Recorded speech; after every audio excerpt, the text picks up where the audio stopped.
আপনি কি কখনো ভেবেছেন মানুষ কি সত্যিই এমন কোনো মেশিন বানাতে পারে যেটা পাহাড় কেটে রাস্তা বানায়, সমুদ্রের নিচে টানেল তৈরি করে আর মাটির গভীরে শহরের মতো কাঠামো গড়ে ফেলে? একসময় এগুলো ছিল কল্পকাহিনী, কিন্তু এখন এগুলো বাস্তব। রহস্যালোকের আজকের ভিডিওতে আমরা দেখব এমন 5টি অতিকায় নির্মাণ যন্ত্র যেগুলো শুধু বড় না, ইঞ্জিনিয়ারিং ক্ষমতার সীমা বদলে দিচ্ছে। চলুন শুরু করা যাক। আপনি যদি কখনো বাড়ি বানানোর কাজ দেখে থাকেন তাহলে জানেন ইট বসানো কতটা ধৈর্যের কাজ। একটার পর একটা ইট আবার মাপ ঠিক রাখা, পুরো ব্যাপারটাই সময় সাপেক্ষ। কিন্তু এই মেশিনটা আসলে সেই পুরো ধারণাটাই বদলে দিয়েছে। এই অটোমেটেড ব্রিক লেইং মেশিনটা দেখতে অনেকটা বড় একটা রোবট আর্মের মতো। সামনে ইট সাজানো থাকে আর সেটা একটার পর একটা ইট তুলে একদম নিখুঁতভাবে বসিয়ে দেয়। সবচেয়ে মজার বিষয় হলো এটা নিজেই লেভেল চেক করে নেয়, মানে দেয়াল কখনো বাঁকা হওয়ার সুযোগই নেই। ভাবুন তো, যেখানে আগে কয়েকজন মিস্ত্রি মিলে কয়েকদিনে একটা দেয়াল তুলত, সেখানে এই মেশিন কয়েক ঘন্টার মধ্যেই পুরো ঘরের স্ট্রাকচার দাঁড় করিয়ে দিতে পারে। আর সবচেয়ে বড় ব্যাপার, এটা শুধু দ্রুত না, অনেক বেশি অ্যাকুরেটও। এই মেশিনটা দেখলে সত্যিই মনে হবে কোনো সাইফাই সিনেমা থেকে এসেছে। একটা বিশাল গোলাকার মাথা, সামনে ঘুরছে বিশাল দাঁতের মতো কাটার ব্লেড। ধীরে ধীরে এটি মাটির ভেতরে ঢুকে যাচ্ছে আর পিছনে রেখে যাচ্ছে একদম সোজা টানেল। এই টানেল বোরিং মেশিন ব্যবহার করা হয় মেট্রো, হাইওয়ে কিংবা বড় আন্ডারগ্রাউন্ড প্রজেক্টে। আগে পাহাড় কেটে টানেল বানাতে বছরের পর বছর লাগতো, এখন এই মেশিন অনেক দ্রুত কাজ শেষ করতে পারে। আর একটা অবাক করা বিষয় হলো, এটা শুধু মাটি কাটে না, একই সাথে টানেলের দেয়ালও তৈরি করে ফেলে। মানে একদিকে খোঁড়া হচ্ছে, অন্যদিকে তৈরি হচ্ছে ফিনিশড টানেল। ভাবুন তো, ভবিষ্যতে যদি এই মেশিন শহরের নিচ দিয়ে পুরো নেটওয়ার্ক বানিয়ে ফেলে। এটা শুনলে প্রথমে একটু অবিশ্বাস্য লাগতে পারে, কিন্তু এই প্রযুক্তি এখন বাস্তবে ব্যবহার হচ্ছে। এই বিশাল 3D প্রিন্টারটা কংক্রিটের মতো মিশ্রণ নিয়ে একের পর এক স্তর বসিয়ে পুরো বাড়ি তৈরি করে ফেলে। এখানে আলাদা করে ইট লাগে না, আলাদা করে মিস্ত্রি লাগে না, সবকিছু একটাই মেশিন করে দেয়।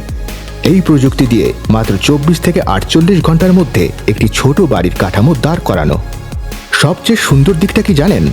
আপনি এখানে ডিজাইন বদলাতে পারবেন, চাইলে গোলাকার দেয়াল, আবার চাইলে আলাদা স্টাইল। এই মেশিন দিয়ে সবকিছু কাস্টমাইজ করা যায়। এটা যদি আরও উন্নত হয় তাহলে ভবিষ্যতে কম খরচে দ্রুত বাড়ি বানানো একদম সহজ হয়ে যাবে। আপনার কি মতামত? এমনটা সত্যিই হবে?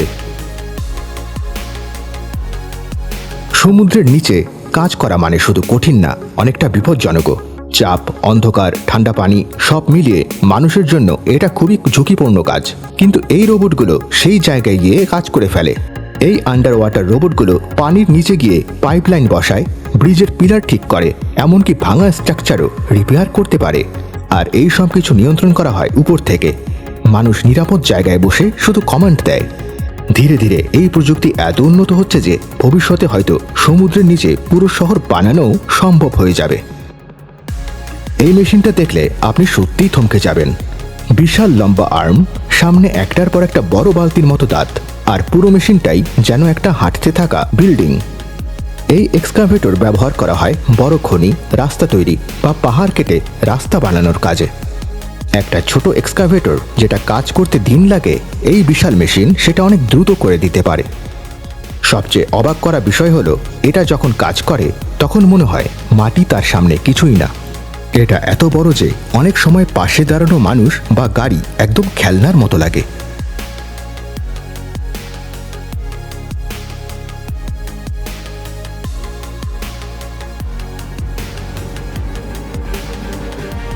এগুলো শুধু শক্তিশালী না, বরং অনেক ক্ষেত্রে মানুষের জীবনও বাঁচায়। এই 5টি মেশিন শুধু লোহা আর প্রযুক্তি না, এগুলো আসলে মানুষের চিন্তার সীমা ভাঙার প্রতীক। আজ আমরা যেটাকে অসম্ভব মনে করি, আগামী কয়েক বছরে সেটাই সাধারণ হয়ে যেতে পারে। কারণ প্রযুক্তি কখনো থেমে থাকে না, এটা শুধু সামনে এগোয়। আপনার কাছে কোন মেশিনটা সবচেয়ে বেশি অবাক করার মতো মনে হলো? কমেন্টে জানান। আর সাবস্ক্রাইব করুন রহস্যালোক।